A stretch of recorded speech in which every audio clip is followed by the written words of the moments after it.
तो नमस्कार, आदाब, सत श्री अकाल दोस्तों। मैं रजनी स्वागत करती हूँ आपका हमारे चैनल विद्या ज्ञान आर्जन में। तो जैसा कि दोस्तों आपको पता है कि हम यहाँ पे रीट लेवल सेकंड की तैयारी कर रहे हैं और जिसमें भी हम यहाँ पे सोशल साइंस सब्जेक्ट पहले पढ़ रहे हैं, लेवल सेकंड का सोशल साइंस सब्जेक्ट। और उसके बाद में जो फर्स्ट जो बाकी 3 यूनिट्स हैं, 2 तो लैंग्वेज होंगे और फर्स्ट होगा अपना चाइल्ड पेडालॉजी।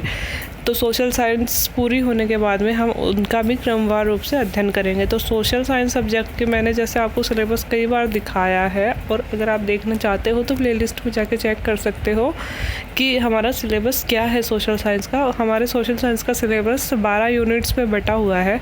तो सबसे पहले हमने यूनिट 4 से स्टार्ट किया था, तो यूनिट 4, 5, 6, 7 और 8 हमने कंप्लीट कर ली है। इसके बाद में जो शुरू की 1, 2, 3 यूनिट्स हैं, 3 यूनिट्स हैं, ये हिस्ट्री से रिलेटेड थी, ये मैंने पहले छोड़ दी थी। तो अब पहले हम हिस्ट्री से रिलेटेड यूनिट पढ़ रहे हैं।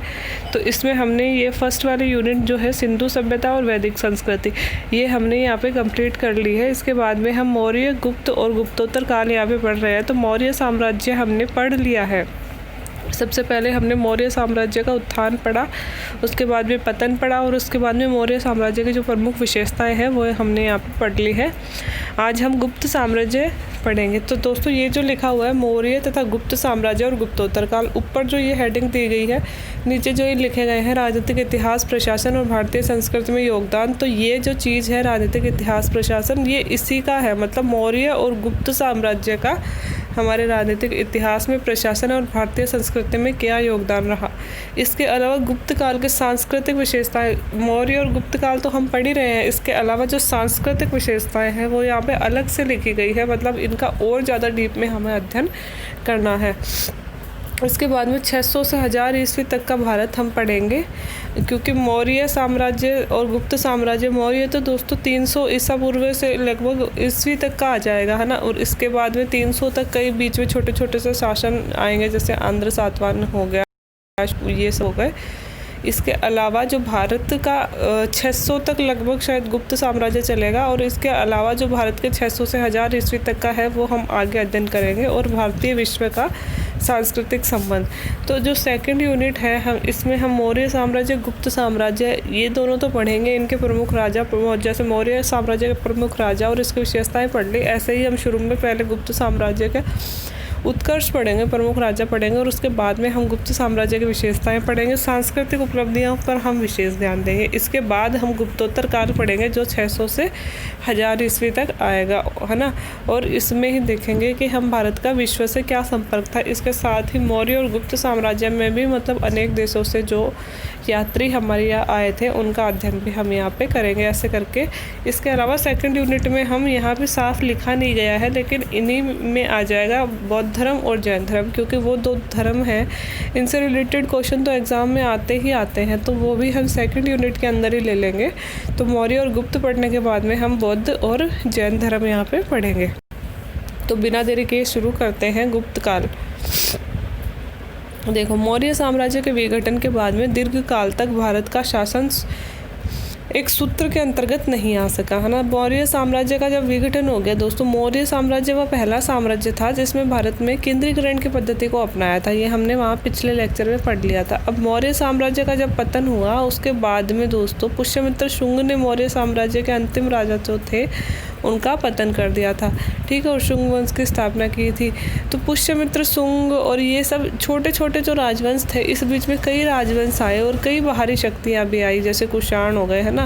ये कई बाहरी शक्तियाँ भी आई, है ना। इससे क्या हुआ कि भारत में इतना बड़ा कोई साम्राज्य या राजवंश आया नहीं जो पूरे भारत पर चित्राधिकार कर सके। छोटे छोटे राज्य अलग अलग कोनों में अपना अपना राज्य कर रहे थे।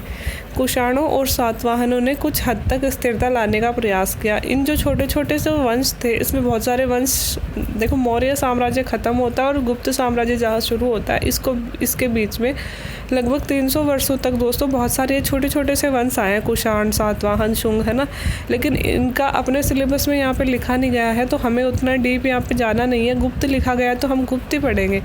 तो ये बात ये कह रहे हैं कि कुषाण और सातवाहन वंश जो थे उन्होंने कुछ हद तक स्थिरता लाने का प्रयास किया। मतलब इनका जो राजवंश था वो थोड़ा और जो छोटे वंश आए उनसे स्ट्रॉन्ग रहा, लेकिन फिर भी इतना बड़ा नहीं रहा कि वे पूरे भारत को एक सूत्र पे बांध सके। परंतु वे उत्तर दक्षिण भारत तक तक ही सीमित रहे, मतलब कुषाण उत्तर भारत में थे और सातवाहन दक्षिण भारत में थे, है ना, यहाँ तक ही ये सीमित रहे। इसी राजनीतिक विघटन का सामना करने हेतु तीसरी शताब्दी में भारत में 3 कोनों से नए राजवंशों का उदय हुआ। मध्य प्रदेश में नाग शक्ति, दक्कन में वाकाटक और पूर्वी भारत में गुप्त वंश। अब ये क्या हुए, ये छोटे छोटे राज्य आगे चलते चलते फिर पहले तो दो थे मान लो, कि उत्तर में कुषाण शक्तिशाली थे, दक्षिण में सातवाहन शक्तिशाली थे। फिर क्या हुआ कि इनका राजनीतिक विघटन होने लगा, कुछ और राजवंश जुड़ने लगे। ऐसा करते करते जब तीसरी शताब्दी आई, मतलब लगभग 300 ईस्वी आ गई, है ना, 300 ईस्वी के आसपास क्या हुआ कि भारत में 3 नए राजवंश आ गए, है ना, जो थोड़े से स्ट्रॉन्ग थे। ये कौन से थे कि मध्य जो भारत है, मध्य देश है, वहाँ तो नाग शक्ति वंश आया, दक्कन में मतलब दक्षिण की तरफ आया वाकाटक वंश, और जो पूर्वी भारत है वहाँ पे गुप्त वंश का उदय हुआ। तो क्या आ गया, अब 300 ईस्वी के आसपास गुप्त वंश का उदय हो गया। गुप्त वंश का आरंभिक राज्य उत्तर प्रदेश और बिहार में था। जो आरंभिक गुप्त वंश का उदय हुआ था दोस्तों, वह यूपी और बिहार से माना जाता है कि वर्तमान में जहां यूपी और बिहार बसे हुए हैं, उनसे गुप्त वंश का प्रारंभ हुआ था। संभवतः गुप्त लोग कुषाणों के सामंत थे। जो कुषाण शासक थे, उनके सामंत थे गुप्त वंश, और ये कहा जाता है कि इनमें से ही फिर इन्होंने कुषाणों को नष्ट करके अपना साम्राज्य स्थापित किया। कुषाणों के पतन से लेकर गुप्तों के उदय तक के पूर्व काल तक राजनीतिक दृष्टि से विकेंद्रीकरण का काल माना जाता है। मतलब जब कुषाणों का पतन हो गया और गुप्तों का जब तक उदय नहीं हुआ, उसके बीच का जो काल है, मतलब कुषाण तो खत्म होने लगे और गुप्त स्ट्रॉन्ग होने लगे, उसके जो बीच का काल है वह राजनीतिक दृष्टि से विकेंद्रीकरण, मतलब बहुत सारे छोटे छोटे राज्य स्वतंत्र हो गए और अनेक भागों में बट गए, है ना, विकेंद्रीकरण का काल माना जाता है। गुप्तों की उत्पत्ति में ब्राह्मण जाति से संबंधित करने का मत सर्वाधिक तर्कसंगत प्रतीत होता है। मतलब वर्तमान में भी दोस्तों, जैसे मौर्यों की उत्पत्ति का स्पष्ट प्रमाण हमारे पास नहीं है ना, कि कौन सी जाति के हैं, कहाँ से उत्पन्न हुए, वैसे गुप्तों का भी हमारे पास स्पष्ट प्रमाण नहीं है। लेकिन हाँ, ये इतना ज़रूर कहा जाता है कि जितने भी लेखकों ने अपने मत दिए हैं, उन सबसे अधिक स्ट्रॉन्ग मत यही है कि ब्राह्मण जाति से ही संबंधित थे, या जो गुप्त थे वो लोग। गुप्त वंश की उत्पत्ति से संबंधित सूचना हमें समुद्रगुप्त की प्रयाग प्रशस्ति, कुमार गुप्त की विल्सड स्तंभलेख तथा समुद्रगुप्त का भीतरी स्तंभलेख, 3 लेखों से हमें मिलती है। देखो, ये तीनों ही लेख इम्पोर्टेंट है दोस्तों। जो प्रयाग प्रशस्ति है वो किसके काल में आई थी, समुद्रगुप्त के काल में, है ना, और कुमार गुप्त के काल में आया था विल्सड स्तंभलेख, और इसके अलावा स्कंदगुप्त के काल में आया था भीतरी स्तंभलेख। इन तीनों ही लेखों से हमें क्या मिलता है, हमें गुप्त वंश के उत्पत्ति की जानकारी हमें मिलती है।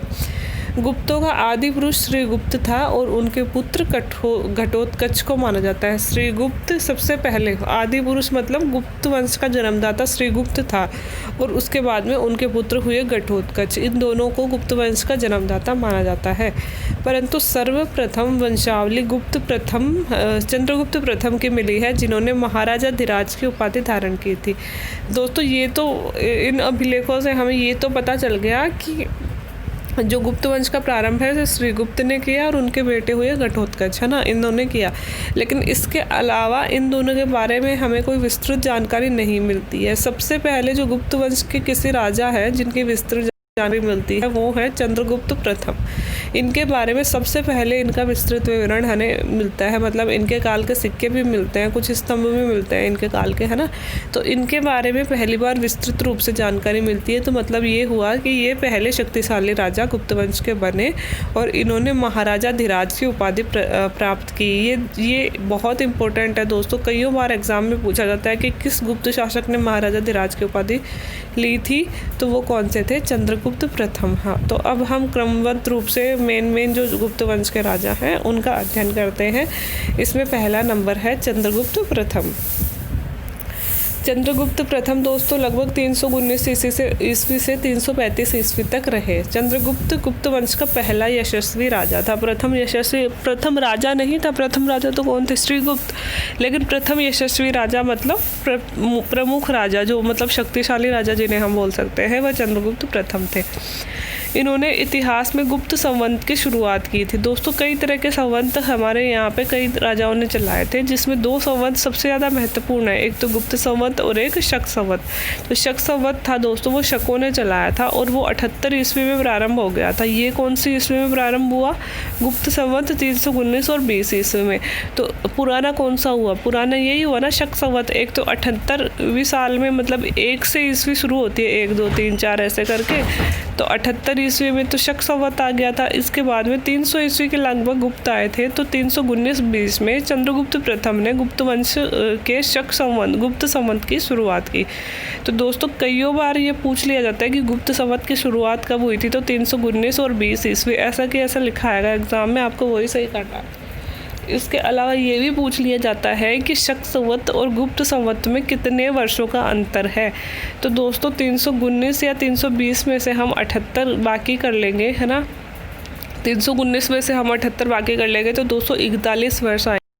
दोनों संवतों के बीच में 241 वर्षों का अंतर यह है, मतलब अभी वर्तमान में है। वर्तमान में क्या, हमेशा 241 वर्षों का अंतर ही रहेगा, क्योंकि शक संवत शुरू हो गया था 78 ईस्वी में ही और गुप्त संवत 319 ईस्वी में हुआ, तो दोनों के मध्य 241 सालों का अंतर हो गया। मुद्रा साक्ष्यों से पता चलता है कि चंद्रगुप्त ने लिच्छवी राजकुमारी कुमार देवी से विवाह किया था। तो दोस्तों चंद्रगुप्त के बारे में सबसे ज़्यादा जानकारी वहाँ पे उनके समय की मिली मुद्राओं से ही हमें मिलती है। तो मुद्रा साक्ष्यों से हमें पता चलता है कि लिच्छवी की राजकुमारी थी कुमार देवी, जिनके नाम के सिक्के चंद्रगुप्त ने चलवाए थे, इनसे उन्होंने विवाह किया था। गुप्त शासक चंद्रगुप्त ने ही सर्वप्रथम रजत मुद्राओं का प्रचलन करवाया था। चांदी की मुद्राओं का प्रचलन भी सबसे पहले चंद्रगुप्त ने ही करवाया था। तो ये तो हो गई दोस्तों चंद्रगुप्त से रिलेटेड मुख्य बातें। इसके बाद में दूसरा इम्पोर्टेंट शासक, और हम यूँ कहें कि सबसे इम्पोर्टेंट शासक गुप्त वंश का जो है वो है समुद्रगुप्त, है ना। समुद्रगुप्त आया 335 से 375 ईस्वी के बीच में। वो तो कब थे चंद्रगुप्त? 319 से 335 तक। अब उनके बेटे हैं समुद्रगुप्त, वो आए उनके बाद में 335 से 375 ईस्वी के बीच में। तो शुरू करते हैं। चंद्रगुप्त प्रथम के बाद उसका पुत्र समुद्रगुप्त शासक बना और इसके समय में गुप्त साम्राज्य का सर्वाधिक विस्तार हुआ। समुद्रगुप्त के समय में ही गुप्त साम्राज्य अपने चरमोत्कर्ष में पहुंचा। समुद्रगुप्त की विजयों का वर्णन हरिशेन रचित प्रयाग प्रशस्ति से हमें मिलता है। तो सबसे पहले तो दोस्तों ये बात इम्पोर्टेंट हो जाती है कि प्रयाग प्रशस्ति कौन से काल की है। तो सबसे पहले तो प्रयाग प्रशस्ति गुप्त काल की है, ठीक है। दूसरी प्रयाग प्रशस्ति के रचनाकार कौन है? तो प्रयाग प्रशस्ति के रचनाकार है हरिशेन। और तीसरी प्रयाग प्रशस्ति कौन से राजा के बारे में जानकारी देती है? तो वह है समुद्रगुप्त के बारे में। और समुद्रगुप्त ने जितने भी राज्यों पर विजय की थी, विजयी हुए थे, उन सबके बारे में विस्तृत रूप से जानकारी हमें कहाँ मिलती है? प्रयाग प्रशस्ति में मिलती है। और प्रयाग प्रशस्ति के रचनाकार है हरिशेन, और इसमें समुद्रगुप्त की विजयों का विस्तार से वर्णन इस प्रशस्ति में किया गया है। समुद्रगुप्त ने उत्तर भारत के 9 शासकों को परास्त किया था और इन पर प्रत्यक्ष रूप से इन्होंने शासन किया। क्या हुआ कि उत्तर भारत के 9 राज्यों को इन्होंने जीता और उनको प्रत्यक्ष रूप से अपने राज्य में मिला लिया। मतलब उनके जो राजा थे उनका अस्तित्व खत्म करके उन्हें गुप्त साम्राज्य के अधीन कर लिया। ये तो हुई उत्तर भारत की बात। अब दक्षिण भारत के 12 शासकों को इन्होंने परास्त किया। दक्षिण भारत के भी 12 राज्यों को इन्होंने जीता, पर यहाँ पर इन्होंने 3 तरह की नीतियाँ अपनाई थी। अब क्या है दोस्तों कि उत्तर भारत के 9 राज्यों को जीतकर अपने राज्य में मिला लिया, ठीक है। दक्षिण भारत के भी 12 राज्य जीते, लेकिन उनको है ना प्रत्यक्ष रूप से अपने साम्राज्य में कुछ को मिलाया, कुछ नहीं मिलाया। 3 नीति इन्होंने अपने यहाँ अपनाई। कौन सी? एक तो ग्रहण मतलब शत्रु को अपने अधिकार में कर लेना, ठीक है। क्या मतलब? उसके राज्य को अपने राज्य में मिला लेना। मोक्ष, शत्रु को जीतकर उसे मुक्त कर देना। शत्रु को युद्ध में बंदी तो बना लिया गया, लेकिन फिर उस पर दया करके उसको छोड़ दिया गया। और अनुग्रह, राज्य को लौटाकर शत्रु पर दया करना। मतलब राज्य को जीत तो लिया है ना, लेकिन उसे वापस दया करके लौटा दिया गया। ये 3 तरह की नीतियाँ उन्होंने अपनाई, है ना। कहाँ? दक्षिण भारत में। तो मतलब दक्षिण भारत पे दोस्तों उन्होंने विजय तो प्राप्त कर ली थी, परंतु उन्होंने वहाँ पे अप्रत्यक्ष शासन किया था। मतलब वहाँ से इनके पास में कुछ कर आ जाता था, डायरेक्ट डायरेक्ट वो लोग वहाँ पे मतलब समुद्रगुप्त के नाम से शासन नहीं करते थे, क्योंकि मतलब वहाँ के जो राजा थे उनको ही उनके राज्य उनके अधीन ही छोड़ दिए गए और वो एक निश्चित कर समुद्रगुप्त के पास में पहुँचा दिया करते थे। तो ग्रहण, कुछ को तो ग्रहण मतलब पूर्ण रूप से अपने में मिला लिया, कुछ को जीत कर राजा पे दया कर दी और कुछ को उनका राज्य वापस लौटा दिया अनुग्रह के अंतर्गत। तो ये समुद्रगुप्त की जो ये नीति कि उत्तर भारत के इतने राज्य जीते, दक्षिण भारत के इतने राज्य जीते और दक्षिण भारत के राजाओं के साथ ऐसा व्यवहार किया, ये सब हमें प्रयाग प्रशस्ति से मालूम होता है। अब इसके अलावा शक, कुषाण और मरुंड आदि शासकों ने समुद्रगुप्त की अधीनता को स्वीकार करते हुए 3 विधियां अपनाई थी। इन पे भी दोस्तों इन्होंने पूरी तरह से विजय प्राप्त कर ली थी, शकों पे, कुषाणों पे और मरुंड पे, है ना। और इनके सामने भी 3 तरह की नीतियां थी। देखो, एक तो था आत्मनिवेदन, मतलब सम्राट के सामने जाकर हाजिर होना, निवेदन करना, ये तो था आत्मनिवेदन। एक है कन्योपायन, मतलब अपनी पुत्रियों का गुप्त राजाओं से विवाह कर देना, मतलब कन्याओं का विवाह गुप्त राजाओं के साथ ये लोग कर देते थे। और एक था गुरुत्वमंदक, अपने विषय के लिए शासन आदेश प्राप्त करना, मतलब ये राजा से दया करके ऐसे कहते थे कि हम आपके प्रतीक के रूप में, गुरुत्वमंदक गरुड़ दोस्तों इनका प्रतीक था, उसके रूप में हम शासन चलाएंगे, लेकिन शासन हमें चलाने दीजिए, हम आपको एक निश्चित कर भेज दिया करेंगे। इस तरह से 3 तरह की नीतियाँ इन्होंने शक, कुषाण और मरुंड राजाओं के लिए अपनाई, शासकों के लिए अपनाई। अब समुद्रगुप्त के समकालीन शासक लंका नरेश मेघवर्ण, लंका के शासक थे दोस्तों मेघवर्ण, ने समुद्रगुप्त के पास उपहारों सहित एक दूत मंडल भेजा था तथा जिसने गया में मठ बनाने की अनुमति मांगी थी। तो ये बात बहुत बार पूछी गई है दोस्तों कि किस जो गुप्त शासक है उसके शासनकाल में गया में मठ बनाने की अनुमति मांगी गई थी। तो वो दोस्तों समुद्रगुप्त है। और किसने मांगी थी? लंका के शासक थे मेघवर्ण। उन्होंने एक उपहार भेजे तथा एक दूतों का मंडल भेजा पूरा, और उन्होंने कहा कि गया में हम लोग मठ बनाना चाहते हैं, ऐसी परमिशन उन्होंने मांगी थी। अपनी विजयों के उपरांत समुद्रगुप्त ने अश्वमेध यज्ञ करवाया था और इसकी जानकारी उसके सिक्कों और अभिलेखों से हमें मिलती है। तो यहाँ पे ये बात क्लियर हो जाती है कि अश्वमेध यज्ञ भी समुद्रगुप्त के द्वारा करवाया गया था। सिक्कों पर अप्रतिरथ क्या लिखा हुआ है? अप्रतिरथ व्याघ्र पराक्रमक, मतलब व्याघ्र पर आक्रमण करने वाला, और पराक्रमक मतलब पराक्रमक प्रवृत्ति का, जैसे विशद गौरव में जीवन के साक्ष्य हमें मिलते हैं। मतलब सिक्कों पर यह उनके बारे में लिखा गया है कि मतलब समुद्रगुप्त अप्रतिरथ हैं, व्याघ्र पराक्रमक हैं, पराक्रमांक हैं, ऐसी उपाधियां उनको दी गई है सिक्कों पे। उत्तरी भारत में उन्होंने प्रसवोद्धरण और दक्षिण भारत में उन्होंने ग्रहण और मोक्षानुग्रह की अनुमति अपनाई। प्रसवोद्धरण मतलब तो किसी राज्य को समूल नाश कर देना। तो उत्तर भारत के राज्यों के साथ तो उन्होंने क्या किया था कि उनको ख़त्म करके अपने राज्यों में मिला लिया था, मतलब उनका अस्तित्व ख़त्म कर दिया था। और दक्षिण भारत में उन्होंने क्या किया? हाँ, पहले ग्रहण किया, मतलब पहले तो उनको जीता, फिर उनको मोक्ष कर दिया। मोक्ष और अनुग्रह, मोक्षानुग्रह की प्रकृति, किसी को मोक्ष दे दिया, मुक्त कर दिया, और किसी के लिए अनुग्रह कर लिया, है ना। ये नीति उन्होंने दक्षिण भारत के लिए अपनाई थी। तो विंसेंट स्मिथ ने दोस्तों समुद्रगुप्त को, यहाँ पे लाइन कट गई है, मैं आपको 1 मिनट आ गई। विंसेंट स्मिथ ने समुद्रगुप्त को भारत का नेपोलियन कहा है। तो इट्स वेरी तो भारत का नेपोलियन सबसे पहले तो 1 सेकेंड,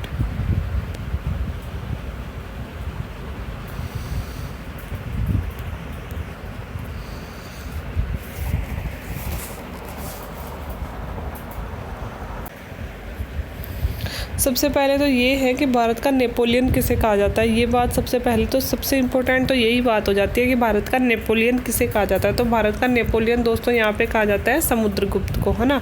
और दूसरी बात ये इम्पोर्टेंट हो जाती है कि किसने कहा था भारत का नेपोलियन समुद्रगुप्त को? तो विंसेंट स्मिथ ने भारत का नेपोलियन समुद्रगुप्त को कहा था। तथा समुद्रगुप्त की कुछ विशेषताएं यहाँ पे और दी गई है कि शासक के साथ ही वह विद्या का संरक्षक था, है ना। तो ये बात, कवि भी थे वो, है ना, मतलब खुद कविताएं भी लिखते थे। समुद्रगुप्त विद्या के संरक्षक भी थे। समुद्रगुप्त को वीणा बजाने का बहुत शौक था दोस्तों। कई सिक्के उनके मिले हैं जिनमें समुद्रगुप्त को वीणा बजाते हुए दिखाया गया है। और इसके अलावा विद्या को संरक्षित करने वाले थे, मतलब अपने राज्य में जो भी कवि हैं, कलाकार हैं, उनको सम्मान देने वाले वो थे। उनके सिक्कों पर वीणा बजाते हुए उन्हें चित्रित किया गया है। और कविराज की उपाधि उन्हें प्रदान की गई है। कविराज की उपाधि दी गई है और सिक्कों पर वीणा बजाते हुए उन्हें दिखाया गया है। इलाहाबाद के स्तंभ लेख में धर्म प्रचार बंधु की उपाधि भी इन्हें दी गई है। तो ये भी कई बार पूछ लिया जाता है धर्म प्रचार बंधु की उपाधि किसने दी गई है, तो समुद्रगुप्त को दी गई है। समुद्रगुप्त के काल में, यहाँ आएगा के काल में, महान बौद्ध भिक्षु वसुबंधु आए थे और उनको इन्होंने संरक्षण दिया था। तो ये पूछ सकते हैं कि वसुबंधु किसके काल में आए थे, समुद्रगुप्त के काल में, और यह बौद्ध भिक्षु थे। तो समुद्रगुप्त ने वसुबंधु नामक बौद्ध भिक्षु को संरक्षण अपने काल में दिया था। तो ये दो जो राजा है दोस्तों वो ही हम आज पढ़ेंगे, चंद्रगुप्त प्रथम और समुद्रगुप्त, है ना। तो आई होप कि आपको समझ में आ गया होगा। मैंने अपनी तरफ से सब कुछ यहाँ पे समेटने की कोशिश की है, वो भी बहुत कम शब्दों में, कि वीडियो 15-20 मिनट से ज़्यादा का ना बने। अगर फिर भी आपको कुछ समझ में नहीं आया हो, कुछ कन्फ्यूज़न लग रहा हो, तो नीचे कमेंट बॉक्स में कमेंट करके प्लीज़ आप पूछ सकते हैं मुझसे, और प्लीज़ कमेंट कीजिएगा, मुझे भी थोड़े से इंकरेजमेंट की ज़रूरत होती है। और अगर आपको फ़ायदा हो रहा है कुछ भी लेक्चर से तो लाइक करें प्लीज़, चैनल को, वीडियो को लाइक करें और चैनल को सब्सक्राइब करते रहें। Thank you very much.